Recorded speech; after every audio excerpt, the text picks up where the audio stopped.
Greetings, vloggers, followers, and potters. Dustin here from Dustin's Dynasty with another edition of this week's episode. It has been an episode this week, so to say, and I think it's something that I've never really detailed on in a regulated state or in a regulated mind frame. I've touched on it, and that is meltdowns.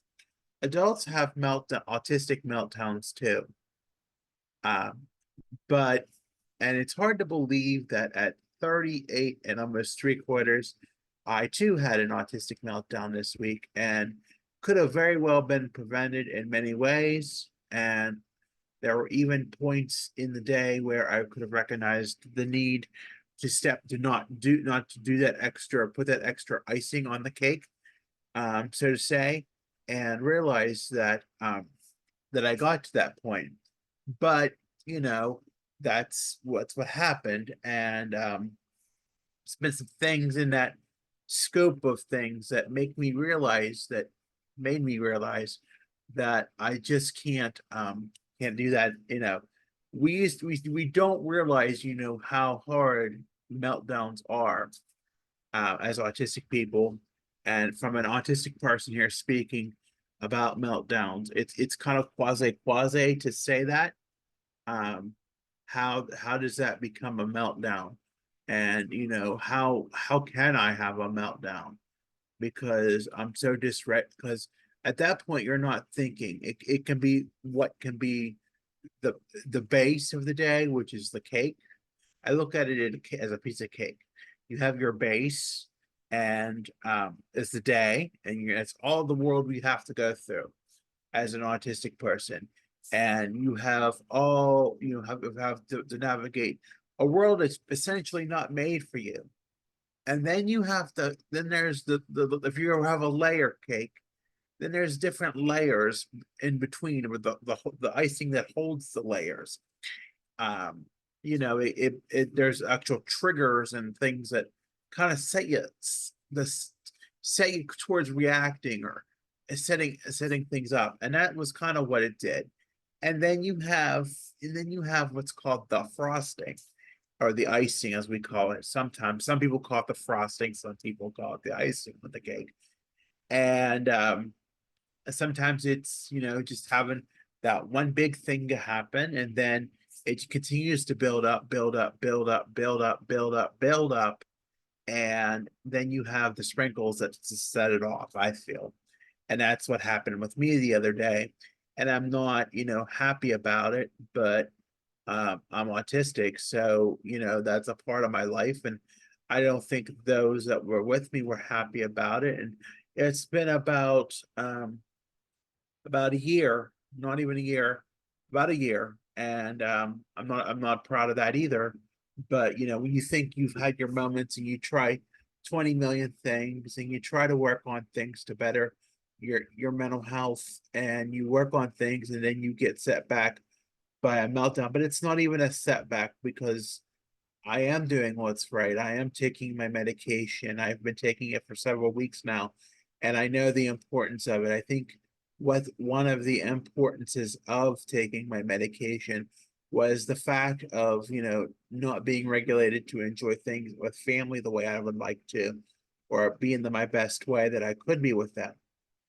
Um, and then, just the back and forth, the battle with it, and not getting into it. But then you think, then you do all this work and you have all this medication, and you think, and then you have this meltdown, and you don't understand at times why you're having that moment with yourself, and understanding how does that work, and why are you having that why would it cause that. And sometimes you just don't realize how much of a day an autistic person has to go through. And then when things just don't go right, and that's what I think a lot of the people say is, when things don't go right, you could be a spoiled little brat, you could be this, you could be that, you could be whatever, but they're not seeing what that behavior is, and what that is, how that's communicating.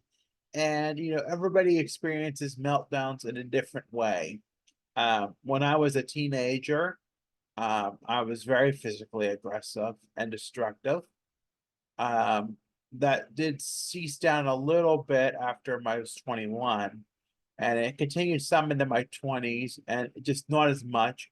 And then, it continued into being more of a verbal, passive aggressive sort of way into my 30s. And then, it did have a little bit of a highlight backwards at this recent one, but that's part of being autistic.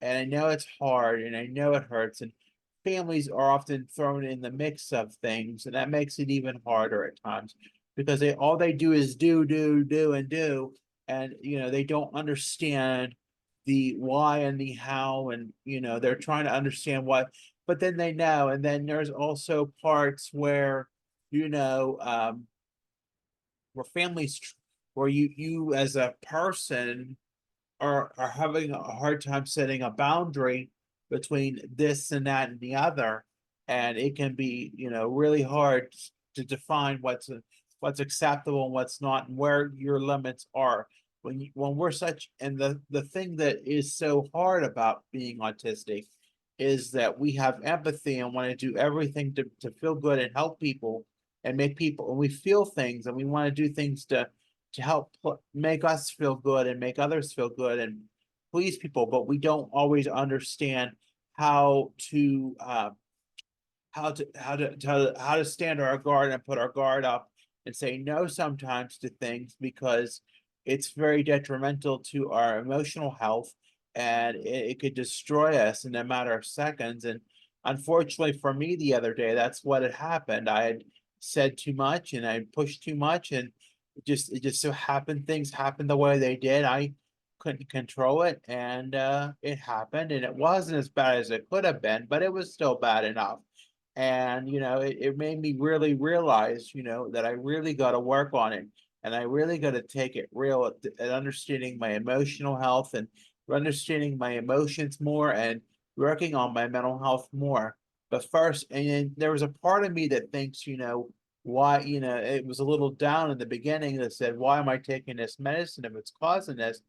But then it's really, I'm still in the process of, it's only been a few weeks, so we need to give things a chance. We need to give things a way to understand and how they work and how they do things, and no, without being willing to give things a chance and see how they're going to go for a while. And maybe that's, but I'm doing well and getting back on track. And I think that's the important thing, most of all, regardless of the situation with that I experienced.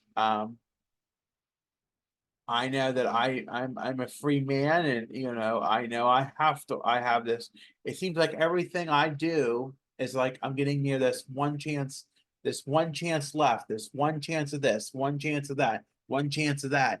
And it's like you have, how many times can you keep doing things before it becomes too late and sorry doesn't cut the mustard?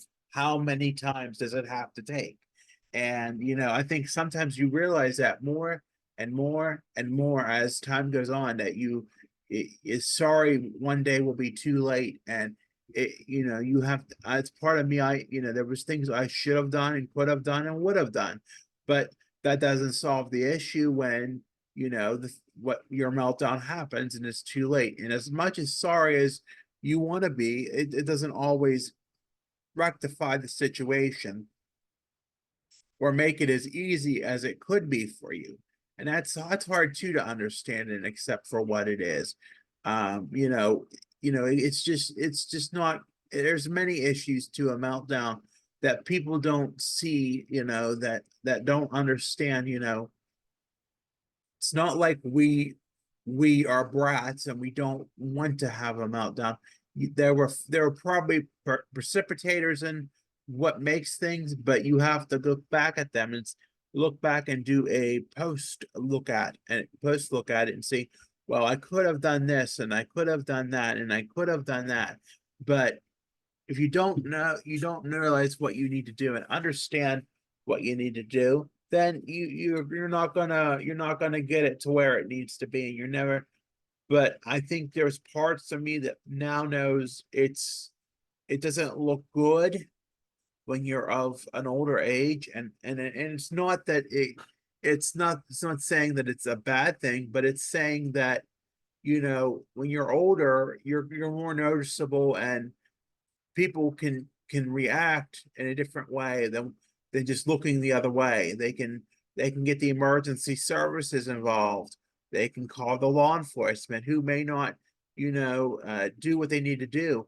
And we know we've seen this where, somebody was fatally attacked, um, on on because because a 15-year-old boy who was autistic was wielding a he was brandishing a garden tool that was very could have hurt somebody, and that they did a fatal end to that.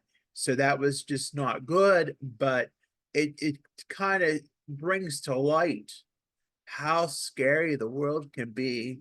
And that's why we got to promote more acceptance and understanding.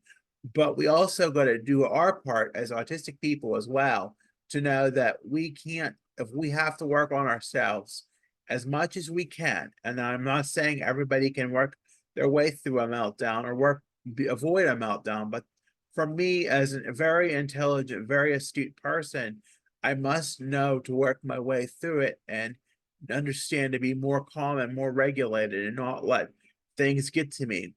It's I couldn't even imagine if that would have happened post a year ago or post 6 months ago. Well, what would that look like for me? That would have been a whole lot worse than what it was. That'd have been more raging and more rageful, or even without medication that I had been taking off and on for some time. What would that have looked like? How dangerous could that have been? How upsetting could that have been to people? So we don't always understand all the circumstances that happen within a meltdown. But for me, I'm counting my blessings. Even as I'm recording this video, I'm thinking, at least I was doing A, B, C, and D, and it wasn't as bad as it seemed, but that doesn't make it right. And I know I have to work at better regulating myself. And there were other things about it that I could have done better, and things that we didn't even know about that caused that riff of the day. But you have to learn how to breathe sometimes and just take it easy. Yeah, could I have said I've not done the final thing? Yes, but I was more about thinking about the other end of pleasing the person who was helping me with that, rather than pleasing them and not causing them conflict and making them upset. But I think now we finally come to that agreement that it's okay if you have to say no to doing something, if you're elevated, or your senses are heightened, or you're worked up, to say no to doing something. If you know how to step back, if something's going to cause you to go into a meltdown, you have to know to step back. I think that's my new thing.